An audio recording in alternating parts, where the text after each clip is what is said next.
J'aimerais savoir pourquoi la Banque centrale a choisi de mettre un cap au taux d'intérêt au niveau du secteur financier. Ce n'est pas la Banque centrale qui met le taux d'usure en général est défini par des dispositions du droit général. Ce n'est pas la Banque centrale qui le met en place, mais lorsque nous faisons un texte réglementaire, nous devons rappeler aux acteurs qu'il y a cette disposition générale qui s'applique, qui est la loi sur l'usure.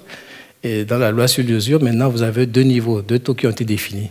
Un taux pour les banques, un taux de l'ordre de 18% dans la sous-région, et pour les institutions de microfinance et tous les autres acteurs, parce qu'on a tendance à penser que la loi sur l'usure, c'est seulement pour les banques et les institutions de microfinance, mais tout ça s'applique à tout prêt.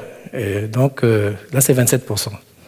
Et donc, ce n'est pas la Banque centrale qui le définit. Maintenant, pour le calculer, on fait souvent référence à la Banque centrale pour avoir les éléments de calcul du taux effectif global et qui va permettre de voir si on respecte ou pas la loi sur l'usure.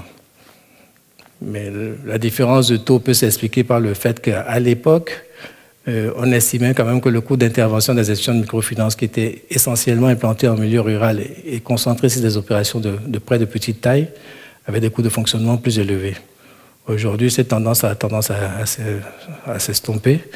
Et donc, les taux sont en train de baisser au niveau des institutions de microfinance, notamment en milieu urbain.